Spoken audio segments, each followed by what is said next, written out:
You're listening to the B&H Photography Podcast. For over 40 years, B&H has been the professional source for photography, video, audio, and more. For your favorite gear, news, and reviews, visit us at bnh.com or download the B&H app to your iPhone or Android device. Now here's your host, Alan Weitz. Greetings and welcome to the B&H Photography Podcast. Today we're going to be featuring an encore presentation of our episode with Sally Davies, a great chat about her book of portraits called New Yorkers. Before we introduce today's show, they say that every great story has a beginning, a middle, and an end. 7 years ago, John Harris and I sat down in front of a set of microphones and recorded the first of what would evolve into a library of over 320-something podcasts. It was a promising beginning, and I'll venture to say the so-called middle years had some amazing moments, many of which I will cherish for years to come. Today's the last episode in which John and I will be sharing microphones as he's moving on to new adventures. Collaborating with John has proved to be more rewarding than I ever expected it to be, and I know he'll agree that our on-air chemistry was dead on. Now, the good news is that endings bring new beginnings. Jill Waterman is an accomplished writer, photographer, and educator. She's also a longtime coworker of ours on the B&H Explorer team with a specialty in tracking down and interviewing interesting photographers. Sounds promising, huh? Jill's past gigs include a long stint at Photo District News, many other gigs, and as many of her followers will tell you, she's been documenting New Year's Eve celebrations around the world for like over 25 years now. I have little doubt Jill's new role as producer of the podcast will be a win-win for all, and we sincerely welcome Jill to the show and we wish John all the best on his future endeavors. Well, thanks a lot, Alan. I appreciate that. And of course, thank you, Jill. What I really wanted to say, though, is thanks to Alan and Jason, for all the hard work that we put on this show, but really, for all the good times that we had making the show. I'd also like to thank the B&H team behind the scenes, specifically Howard and Akeem and the folks that worked on the show. Lastly, of course, I want to thank the listeners. There's so many out there who supported the show, who reached out with comments, positive comments that helped us going, or suggestions where we needed to maybe try something new. And it really is what keeps the show going, the relationship with the listeners. Again, there's so many of you, but I do want to mention one listener in particular, a guy named Chris Ortiz, who has been supportive from the very beginning of the show, always had a kind word. And it's been great to watch his career grow as the podcast has grown. So I want to thank everybody again, Jason and Alan specifically, and wish the best with the podcast going forward. Thank you, John. And thank you, Alan. And let's throw it over to Jill Waterman. Thanks, John. It's been great working with you, and we're really going to miss you around here. I've been so inspired by all the hard work that you guys have put into making the podcast such a great resource for photographers. I know I'll have big shoes to fill, but I look forward to adding my voice and ideas going forward. And just for the record, Jill, we have little doubt that you'll be able to fill those shoes. Little doubt. So there you have it. Now on to our Encore episode with Sally Davies from July 2021. And coincidentally, we were joined on that show by Jill Waterman. So let's listen in. Today, we welcome two guests to talk about Sally Davies' new book, New Yorkers. The first guest, believe it or not, is Sally Davies herself. And we're also joined by photographer, writer, and fellow B&Her, Jill Waterman. Welcome to Sally and welcome to Jill. Sally Davies is a New York City photographer, if there ever was one. Her images of the Lower East Side and East Village just ooze Gotham, and her work is appropriately in the permanent collection of Museum of the City of New York and the New York City 9/11 Memorial Museum. Her archive was recently acquired by NYU and is now part of the downtown collection of Fales Library. Sally's photographs have been featured in the New York Times and the New York Post, among others, and exhibited at the Bernarducci Meisel Gallery. In 2014, Sally received a citation from the City of New York for her ongoing commitment to photographing the Lower East Side. And like all great chroniclers of New York City, she's Canadian. Wouldn't you know it? There you go. Jill Waterman has joined us on the podcast in past years and has recently published an insightful interview with Sally, which we're going to reference today. Jill is a photographer, an editor, and writer, and she's worked for Photo District News and B&H Explorer, and she's the author of the 2006 book, night and low light photography. Jill's photo series, The New Year's Eve Project, has documented New Year's celebrations around the globe for the past 37 years. You know, Jill, I think you would have gotten it right by now, but okay, we'll have to talk a little bit. Again, welcome to both of you to the show. Thank you. Great to have you here. Great to be here. Sally, this is a really, really neat book that captures a certain spirit of the New York City mood. But what got a photographer more known for wandering the streets and neighborhoods into the various homes and apartments of the city? And like, what's the magic word for getting into people's apartments in this New York City? Because I've tried going over to strangers and say, listen, you look interesting. Can I come and photograph your apartment? And I've never gotten a positive. I only got one, but that scared me off a little bit. Anyway, how do you do it? Well, I think being a 65-year-old broad gets you in the door. It's not quite as intimidating as a young man.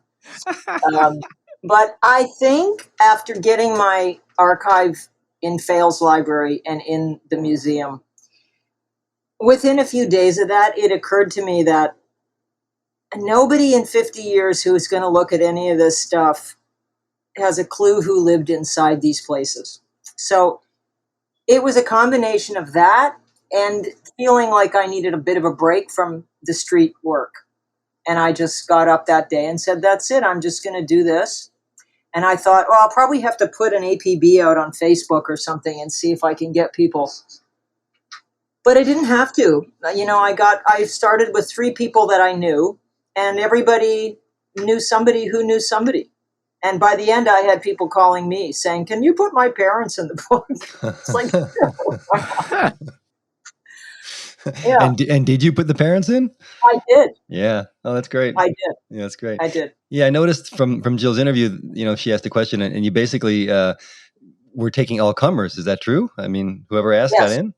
Yeah. That's great. That's great. Well, I guess you have to, because you don't know what you're turning down. I mean, you could find interesting people. It turns out their environments are kind of boring, but you never know what to expect from people. And that's the bottom line. It surprised me as soon as you open up the door what this person's really about. Well, and also when I first decided to start doing this, I did not have a book deal. So it was going to be just something I was doing like everything else I just do for myself. And then about maybe 10 photos in, I was offered the book deal. So that kind of lit a fire under my butt a bit, and I had to get focused. But because I didn't really have what am I trying to say?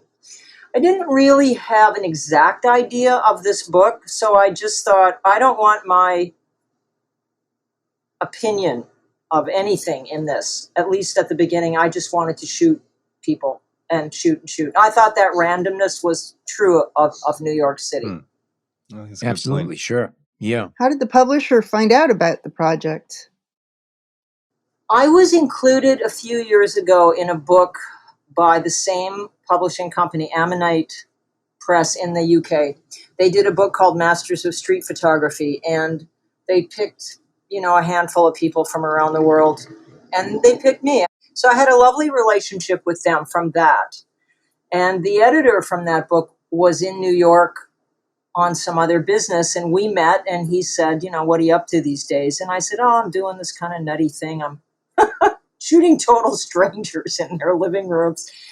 And I had some on my phone. So he looked at those and said, oh my God, this is great. Let's do a book. Wow. That's fabulous. So I was so lucky. In my whole adult life, people have been asking me, when are you going to do a book? And I always said, when somebody else pays for it. Really? Good point. Well, everybody's self-publishing now, and that can be $30,000-$40,000. Don't try this at home kind of thing. That's not in my snack bracket. Yeah. So I was really grateful to be able to do that book, even though because of COVID, it got a little bumpy, but it got out there. Nobody's more shocked than I am. And real quickly, you'd mentioned that you didn't want to put any of your opinion in there and you wanted the randomness of this. Do you feel that your street photography does put your opinion in it? I mean, to some people, street photography is kind of random. So how do you differentiate? Well, not to belabor this point, but I don't really think of myself as a street photographer in the classic sense. of Winogrand and those people. Mm-hmm. I'm an artist. I'm a painter. I'm a photographer looking for a photo. So I go around looking for stuff that I think is what I'm trying to say, which is very different from the book, which is like, I didn't want to say anything. Right. I just wanted to shoot you at home in whatever you wanted to wear with all your stuff. Right. And let that kind of story speak for itself. Something I'm kind of curious about is that, again, most of your photographs up to this point have been outdoors in the streets, called street photography or not. And I'm referring to them more as environmental portraits, which is exactly what you're doing indoors as well. They're really a person in their environment in some manner. How did your shooting approach change going from outdoors where there's all sorts of variables to indoors where the parameters are tighter? If you got walls, a ceiling, and a floor, and some furnishings. You're a lot smarter than me. I don't really think in those terms. Oh, we're all in trouble now. Uh-oh. I had the idea, and I went to the first person's house, and I brought some lights. I thought, well, obviously I'm going to have to light this up. And it was a disaster. The person was getting nervous, and I was getting nervous, and they were, the whole mojo was just over. In fact, I might have, I can't remember, but I might have even gone back and shot them a second time. They were gracious enough to let me do that. But so you were really flying by the seat of your pants to do this. This was all new, and you just saying, okay, let's see what happens here. 100%. Okay. Talk about challenges. Okay, that's good. Yeah. So then I realized I think I just need a flash.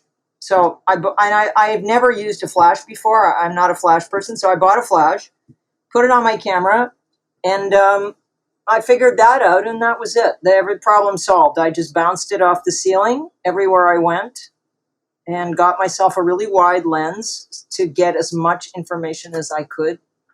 And I was happy. That was it. And did getting the book deal change anything other than maybe give you a little, like you said, a little fire under your butt? Did you think differently at that point? Did you say, all right, now I have to be a little more serious about this? Or did any kind of aspect of your approach change? No, I love it. No, Joe, no, absolutely not. The word serious, if you put that in front of me, I'm not doing it. If it's not fun, you're doing the wrong thing. That's my motto. Oh, that's a good attitude. No, the only thing about the book was, as I'm told, a book can take 3 years, especially something like this where you have so much work to do. And they really cut that short. They wanted to hit the first available holiday sales season. So I basically did 2 years of shooting in 6 months. I handed the work in, and about maybe a week later, COVID hit. So at first I was like, what a drag. I did all this stuff and but in the end, it turned out to be better because even though they put it on the back burner because of COVID, last August, they, got it out and dusted it off and said, we're going to do this book. So had I have not handed it in that rush, it would never have happened because nobody was going to let me in their house with COVID. Right. True. So, It's a good point. Also, if I'm not mistaken, book sales have gone up a lot over COVID. I know I personally have started purchasing certain books, good books, not just regular readers, but more art kind of books, because of the fact that I suddenly had time to really appreciate them. So I have about 4 or 5 books in the past year that I probably wouldn't have purchased otherwise. Huh. I don't know. My book did very well. Nobody was more surprised than me. It sold out in like 3 or 4 days. Wow. Yeah, no, because I only bought 200 copies. That's good to hear. Okay, no. I bought the other 200. Alan, you're not supposed to be selling them at a profit. I told you about that. Okay? Yeah, what was the run, Sally? The first run was 3,000, very small, and now we just did another run of 6,000. Oh, congratulations! That's great. Those will be for sale in August, and hopefully, as retail starts to hopefully get wound up again for the holiday seasons, we'll sell them. That's great. And Yeah. so can I ask, I mean, I get the idea that, you want it as simple as possible, the gear, the setup, simple. And I totally understand this idea of not setting up lights and how that can mess with people. But, Oh, God, yeah. but what about, like, how long did you stay there? What were your conversations like? I mean, did you did you engage people, or was it really like get on, get out? And did you direct people at all? I brought my tap shoes, and I did a little tap dance when I first got there, Okay. lightened up the atmosphere, Sounds good. and then I bossed them around for 10 minutes and I left. Okay. Well, and No, then there was also the dog, which is a great little conversation starter. Yes, my dog comes with me everywhere, and she sat there in her bag and, waited. Now, I would say the most I was anywhere was maybe a half an hour, and the quickest was probably 5 minutes. Huh. Wow. The thing is that I was in touch with these people with emails because they had to fill out the Q&A, and we had to go back and forth, and, I get that all figured out. So by the time I arrived, we kind of had a bit of a friendship going already. You're telling a total stranger your life story. It kind of breaks the ice, Mm-hmm. Mm-hmm. But like I said, with the flash and the little spaces and that wide lens, there wasn't really that much chance involved. I just sat them down and left. I know your number one direction was don't smile, but did you have to kind of work people a bit for the image you want? Did you take several takes? I mean, did you offer any kind of direction in terms of their expression and the interaction? I asked them first where they wanted to sit. Mm-hmm. And if I could make that work, I did that. I wanted them to be as much in control as possible. And some people just didn't, they wanted me to tell them. Sure. And that was fine too. And I would just sit them down and say, okay, sit there, don't move, and don't smile. And Love it. I know, but the first few, I didn't tell them that. And let me tell you, I got home and I thought, oh my God, this is like the book of frickin' smiles. Like, I can't have this. Yeah. You think a couple are nice, 100, pretty funny. You can't, that can't happen. No, you don't want that. And trying to get people to not smile for a photo is harder than you think. People they sit in front of a camera and they smile. It's like this, Pavlov thing. Yeah. I was looking through, looking for smiles, and one that I noticed was Joyce Pomeroy Schwartz. Was the fact that she was sort of more of a public figure, do you think, made her less reticent about not smiling? That's a good question, Jill. There was Joyce, and there's another woman named Jackie Ferrara. And I just want to go on record that both of those ladies are 90. Wow. And I thought, well, this is going to be different. I went there, and again, I've never been to any of these people's places. So I go there and I thought, a nurse's aide or somebody was going to come to the door. Oh my God. They both just pounded up to the door. They both live by themselves in homes they've lived in their whole lives. And one of them was like, oh my God, I had a dinner party in here last night. There was 50 people here. I don't even know who they are anymore. They just come here and the staff makes the dinner and they leave. I don't know. So it was incredible to meet these, and both of those ladies smiled. And I felt they could do whatever they wanted. When you're 90 and you're having a dinner party with 50 people you don't know, you can do whatever the hell you want in my photo, and it'll be fine. There's one image, though, I have to ask. I mean, there's several we want to ask about maybe in the second half of the show. But while we're here talking about getting people set up and where they are, there's a shot of two women, one who's in the bathtub. Now, I assume that she wasn't there, or maybe she was when you showed up. How'd that come about? Thank you for asking that question, John, because I was curious too. That was one of yours? Okay. Yes, it was. Thank you. They look like a great couple. Well, first of all, they are a great couple. Yeah. And, again, I've never been to their apartment. I got there, and I kind of know these women, and they're both fascinating, interesting people.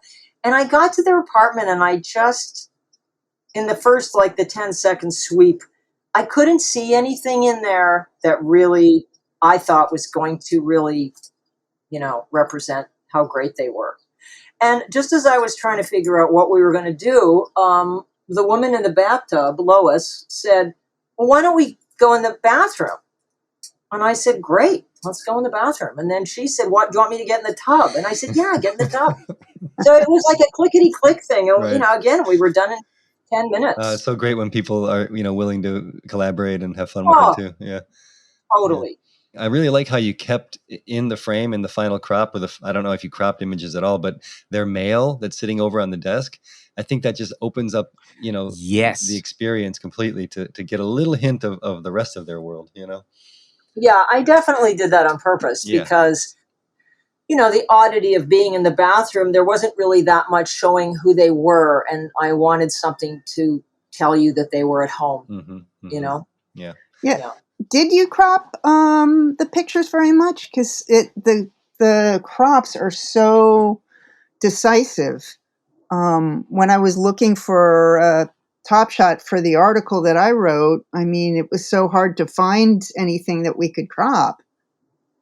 Yeah, I'm not a big cropper. Mm-hmm. Honestly, I can't really remember. I don't think in that with the woman in the bathtub that I did crop that.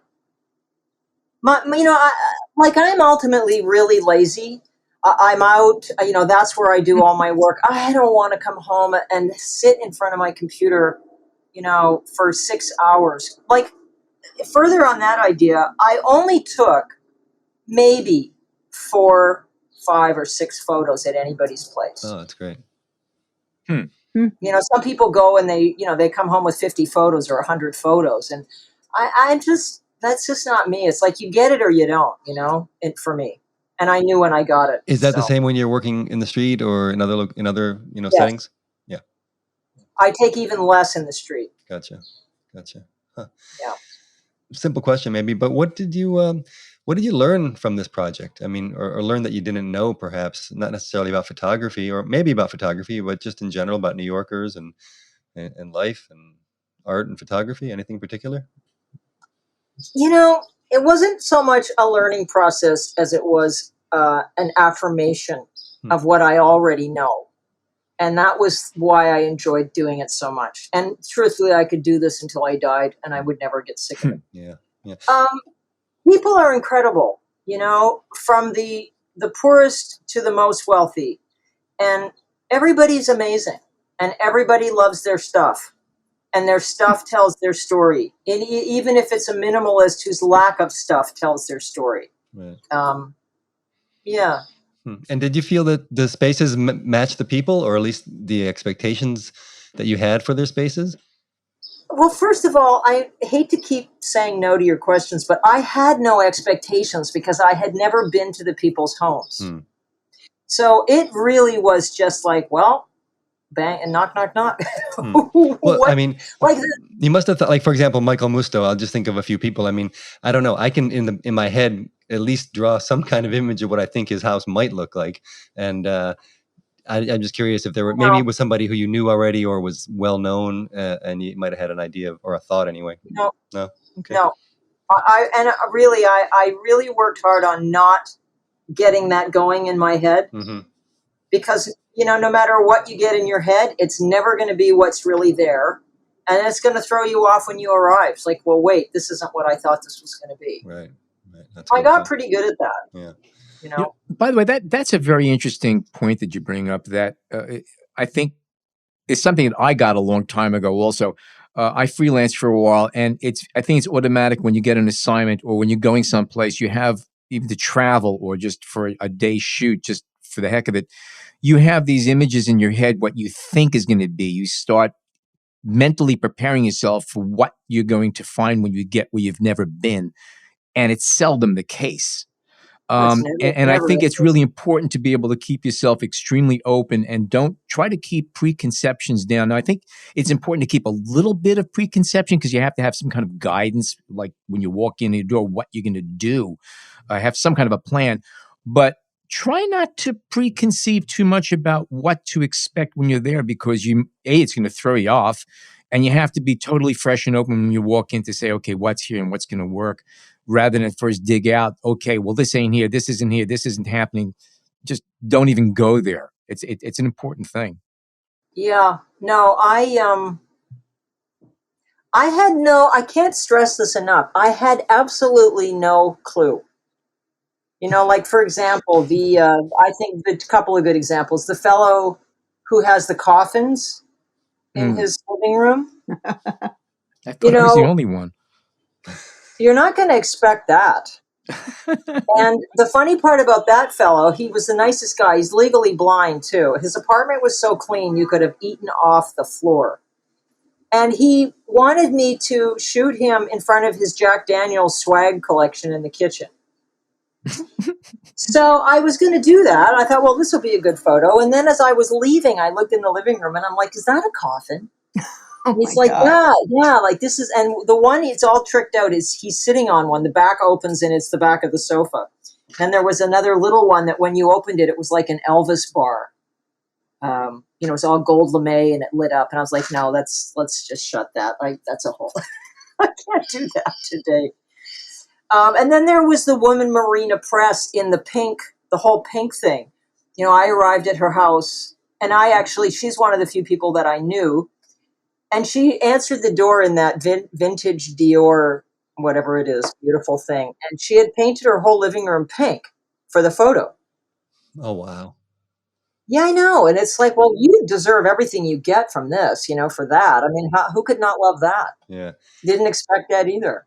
I mean, did you expect the guy with the Colonel Sanders fireplace? I mean, who could expect these kind of places? That's incredible. Oh my God. Stephen. Crazy. No, and he was a referral. I know a lot of people in the movie business that work in the movie business, and an art director that I know said, you should contact this guy Stephen. He's super nice and he's got a great apartment. That was it. Yeah, that's all she said. Right. So what everybody thinks they have a great apartment. What does that even mean? So he was like, yeah, sure. Oh my God, I walked in that apartment and I started laughing. I was like, let's just do a whole book on you and your apartment. That was one room. Should have seen the other rooms. I was like, oh my God, I have to make a decision here and get out of here before I'm sucked into the amazingness of this guy's house and I never leave. There's a photo of you as well included, no? Yes. Okay. And I'm assuming that's your apartment? Yes. It's pretty awesome. And who took the photo? I did. Okay. And any thoughts on why you wanted to include yourself and how many takes, and did you tell yourself not to smile, and how did you treat yourself differently? I did tell myself not to smile. I'll tell you, it's not easy. It's even harder for yourself. But, my dog is in that photo too. Yeah, so I'm looking at it. Yeah. I've got the thing set up on the tripod, which I never use. And I've got a remote, clicker. And every time I looked okay, my dog was like, looking the other way. Mm-hmm. So I probably took about 10 or 12 of those to get one that was, usable. When in the series did you do that shot? Towards the beginning or the end, the middle? No, towards the end, Jill. I put it off. It was like I was like, oh God, do I really want to be in this book? But I kind of did. I felt like I'm a New Yorker. I'm like one of the people in the book. We're all the same, Okay, we are going to take a short break and we come back more with Sally Davies. Stay tuned.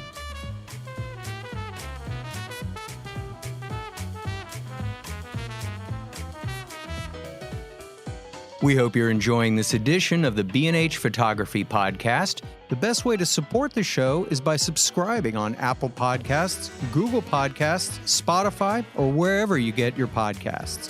For links to gear and more information on today's guests, check out the show notes in your podcast app or visit our homepage on the B&H Explorer website and join the B&H Photography Podcast Facebook group. And now, back to the show. Okay, we are back. Sally, I have a question for you, but I also want to make a comment first before we start. I'm going through your Instagram account here, and there's one photograph that you have that is just so powerful, and it's kind of different from the other pictures you have. It's a photograph taken out a window. I don't know if it's from your apartment or wherever, but you're overlooking the rooftop of the house across the street, the building across the street, and it's snow-covered, and there's a wheelchair in the middle of the roof.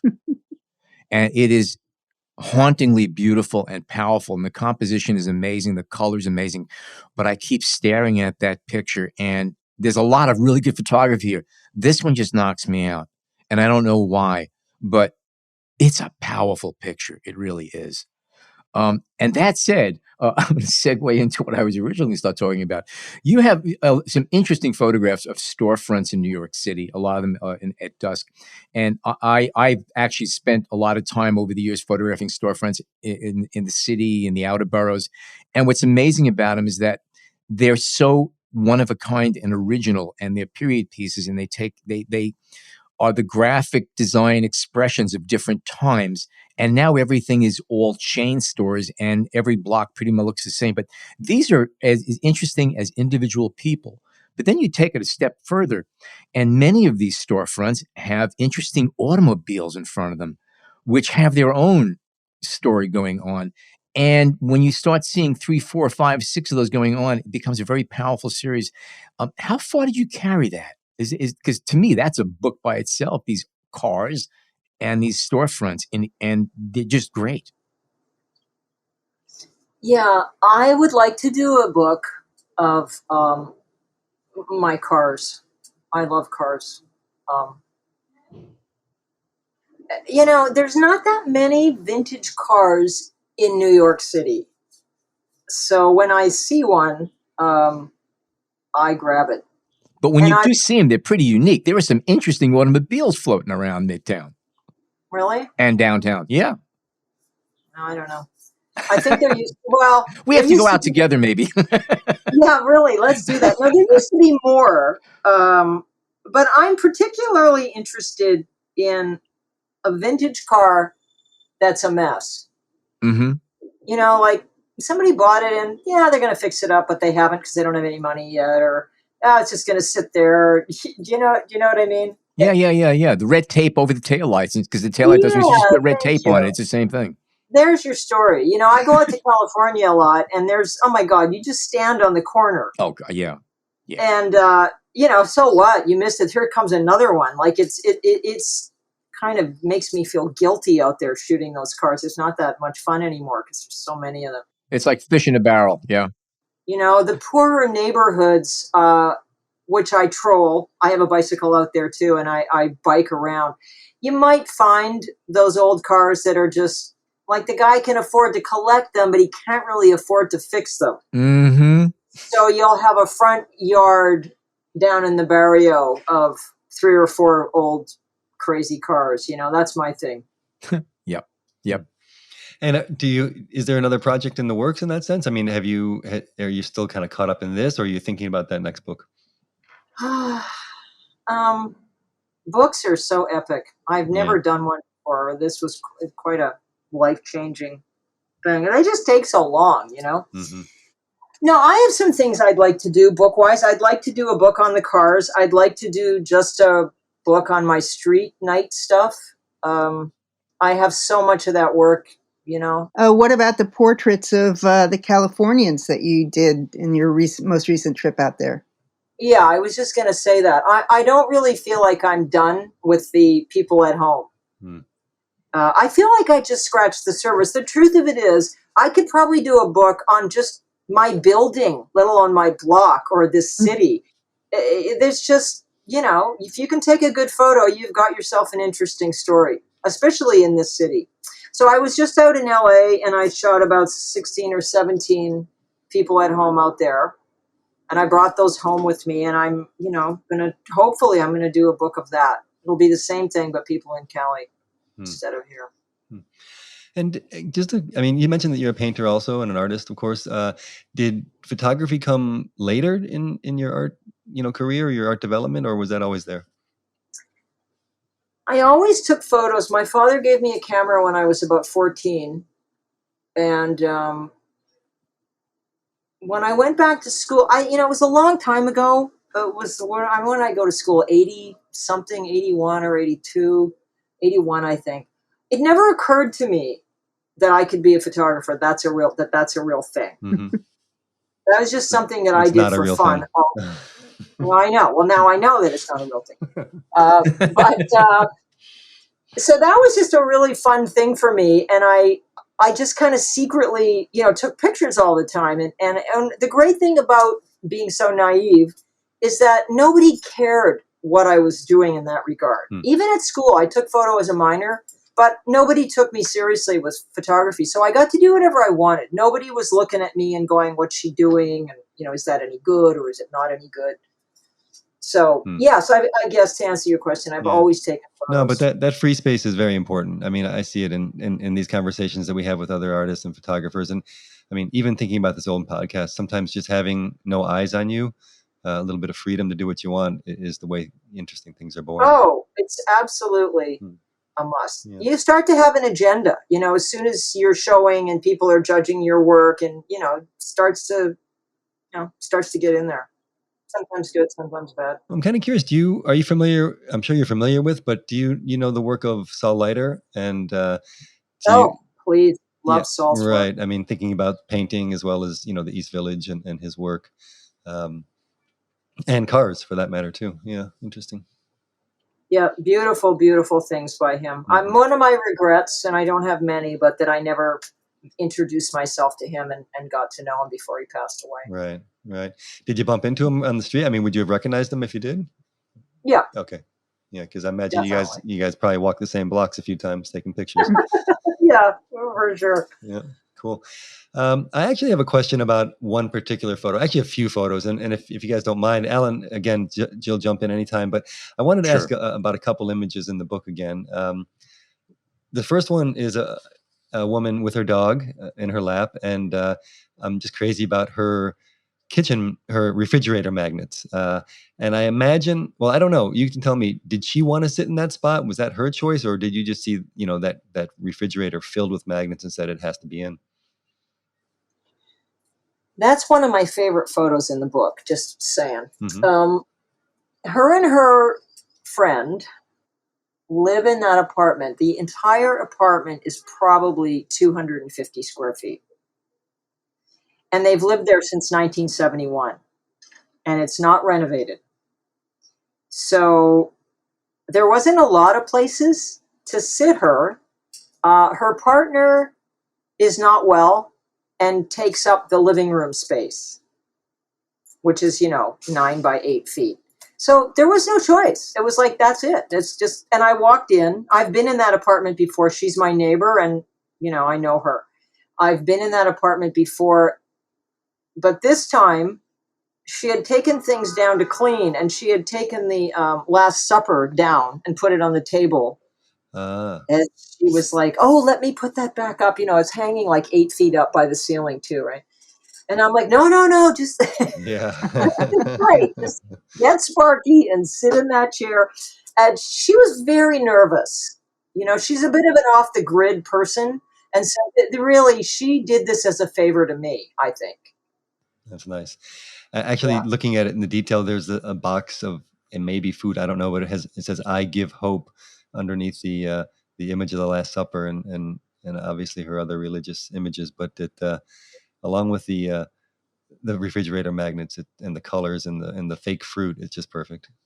Yeah, well, it's a 14th Street extravaganza. Totally. All right. Yeah. I'm also go ahead. I want to add one thing to your fridge magnet thing. The whole kitchen. Now, I don't know if any of you remember this or have lived here long enough, but back in the old days, it was very common to find metal kitchen cabinets. Sure. Yeah. Porcelain enamel. Well, is that what they were? I don't know. A lot of them did. Yeah. But anyway, so what you can't see is the rest of the kitchen is covered in magnets. Wow. Whoa. Yeah. And that was, I shot her early on in the project, and it was before I got that 18 millimeter lens. And I thought, just to get that whole kitchen in a shot would have been something, but I couldn't do it. And speaking of the lens, what was your gear setup? What camera, what lens? Did you use a tripod? I mean, I know you said. Oh my God, no! Tripods are not us. Yeah. I hate tripods. I don't use them ever anywhere for anything. Right. So I shoot with Sony all the time. I have an A7R III, I don't remember what my initial, I think it was maybe a 2.8 or something lens, but I quickly realized that was not going to work because I really wanted to get the people's stuff in. And some of these apartments were so small that I couldn't get back far enough from the person even, right? So I just went out and bought about an 18 millimeter Zeiss. Well, see, as long as you're holding that, especially as Zeiss, those are well corrected. As long as you're holding it straight ahead, there's not much in the way of distortions as far as straight lines. It's a well corrected lens in that sense. So that's pretty much a choice. I thought you'd be using at least a 24, but 18 would make sense for that. It really, really would. You just don't want to stick anybody's head in the corner of the frame. That's all. Correct. I find it interesting that you didn't use a tripod. I like the flexibility of not working with a tripod, but I also like the fact that when you're on a tripod, you could walk away and come back and it's still there. And in particular, when photographing people, my experience, again, has always been, and again, this is being photographed too, that when the photographer is behind the camera, you're looking at that lens, it kind of makes it a little bit more impersonal. Whereas if you're on a tripod, you could maintain a dialogue and a visual eye contact with the person you're photographing. Was that a consideration for you at all, or is it just not the way you want to work? Just not the way I want to work. First of all, I'm, schlepping all over the city with a dog in a bag and my equipment in another bag. I didn't want to have to schlep a tripod with me. And that would have required setting up the tripod, putting my camera on it, getting the flash on it. You know what I mean? The moment is lost already. Keep in mind that some of these places, like the guy Gerald at the Chelsea Hotel photo. Yeah. I took that photo in 3 minutes and left. Okay. I walked in. I thought, oh my God, what the? Look at this place. I said, and there wasn't a lot of furniture in there. So it was kind of it was either going to be this or that. I said, Gerald, go sit over there. He assumed his position. I took a photo and left. Really, I think I took 2 shots in there. Oh, wow. So had I have had to just futz around with stuff, it just, yeah. Well, just as a quick thought, if you have the dog with you all the time, if you get an elastic chin strap and you put a 1/4-inch thread on the top of it, you could use the dog's head as a tripod. Just hold the dog in your lap. And I'm just thinking out loud. Okay. And you've got the dog with you already. It's just a matter of a chin strap and a 1/4 thread. She would do it too, let me tell you. Well-trained assistant, this little thing.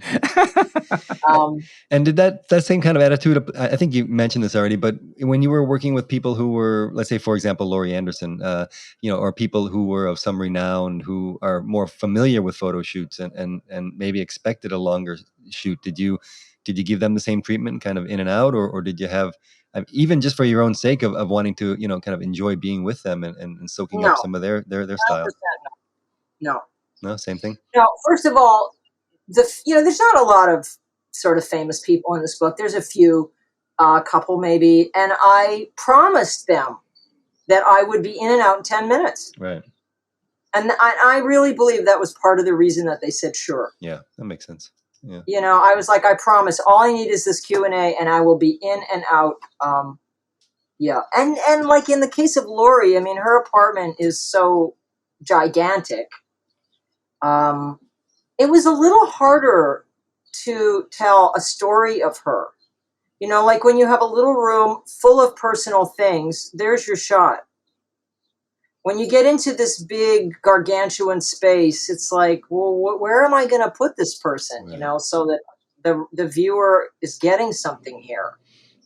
And Laurie was really funny. We both quickly decided she was very busy, so I really had to hurry up. Mm-hmm. I said, okay. I looked around. I said, you sit on that couch. And she called her dog Will, and they sat there. And I was just about to take the picture, and she jumped up and said, oh, wait a second. And she ran out of the frame and ran back with that stuffed beaver that is sitting on the arm of the couch. And I'm like, okay, but you know what?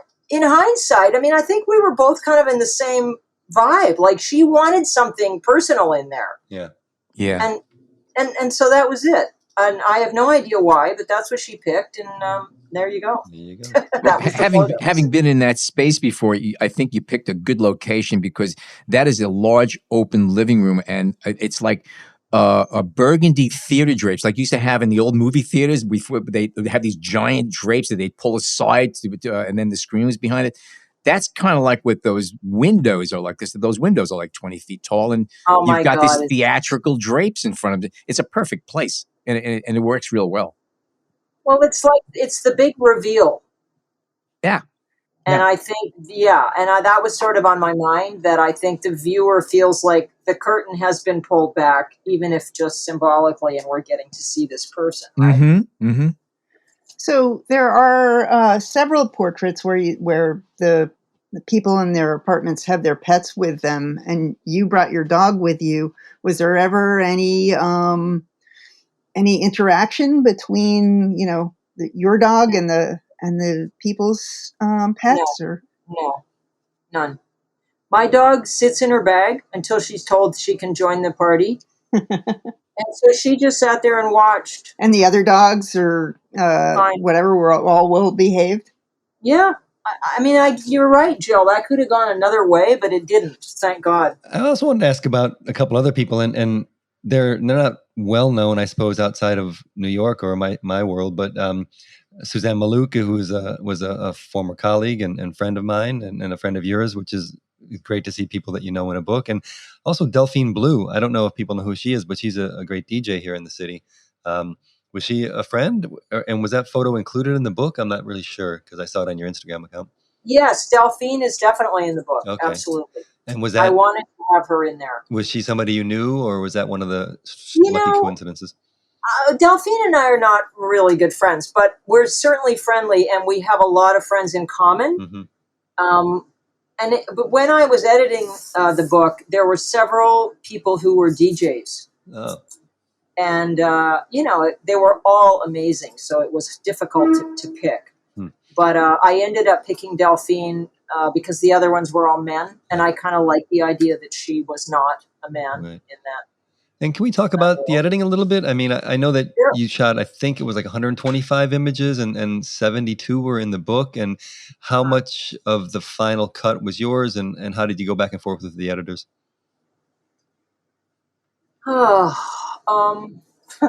Editing. Is it everyone's least favorite thing? Of course. Especially when you got to cut out people you like and photos you like. Oh, stuff like that. please. Thank you for saying that. Here quickly, how this started, the person who signed me up to the book deal was the person who had me in that other book. And he was the person, his name is Jason Hook. And he is the person who really loves my work, got what I was doing, and was excited about the project. And him and I had done a lot of talking back and forth what we were going to do. And then he quit. Not me, but he quit the company. Yikes. So, oh, please. I just start to get agitated thinking about it. So all of a sudden my person was gone, and COVID hit, and then they pulled it out and they assigned me to this, editor that I didn't know, that didn't know me or what I was trying to do. It was stressful. So I had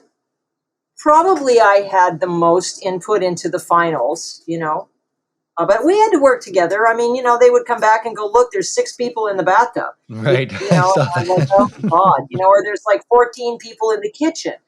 It's a visual book, and you have to do that. It has to work visually. But you mentioned about the fact that there were several DJs and you had to pick one. So it even extended to people's occupations and things like that? Well, Jill, it didn't really, except in the case of the DJs. That's a really good point. In the case of the DJs, again, I've never been to any of these people's apartments. So you walk into these apartments, and they were all people who had had apartments for 40 years here. They were all like little railroads, or small apartments. And each DJ's apartment was sort of identical in a way. They were just wall-to-wall records. Like a person who didn't understand DJs might say they were hoarders. but they weren't. It was just that as their life went on, the furniture got chucked because they needed another wall for records. And nobody moves out of these rent-controlled apartments, which was part of the thing of the book that I hope the reader kind of gets. Yeah. And it's why we're still here. Yeah. If we didn't have those kind of apartments, we wouldn't be here anymore. Yeah, there are Sub-story. some portraits in sort of newer, cleaner spaces, and I wondered, did those spaces resonate as much with you, or did it become more about the person in those sort of clean contemporary spaces? I was grateful for every different kind of space when I got in it, because this is a book about New Yorkers, and it can't just be all people like me or you. You know what I mean? We had to show, I tried to show people in different neighborhoods, people of different ages, people in different income groups, and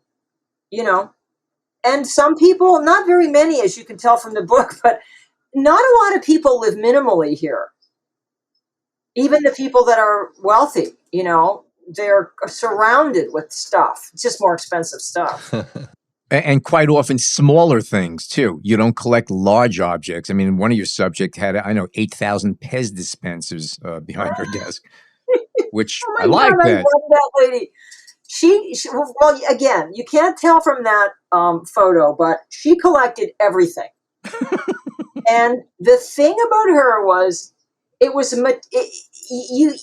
I told you what she collected, you would go, "Oh my God, there's a hoarder." But actually, no. Every single thing in that apartment had a place, and it was dust free. Like if you went into the bathroom and she said, "Oh yeah, look in the bathroom. Maybe you want to go and shoot me in there." I pulled the shower curtain back, and there was this beautiful collection of vintage toys, shrink wrapped in plastic, on the wall inside the shower. So it's like, wow, this is a story here. This is how people live. I'd love to spend a few hours inside that person's head just to know what's going on in there, because that sounds fascinating, quite honestly. Well, the scary thing is that I totally got her. Yeah. So I'm not sure what that says about me. But I was like, of course there's shrink wrap plastic things hanging up inside the shower. Why wouldn't there be? Like, it's perfect. And why didn't I ever think of that? Yeah, that's right. Yeah. Well, all of her stuff was vintage. A lot of those shrink wrap toys were from the 60s. So she had it was like a little time capsule in there. And even the Pez collection, I only got so much in the frame. Those shelves go up about 5 more shelves, and the Pez collections get very elaborate. Like, there's one of all of the presidents. Oh, wow.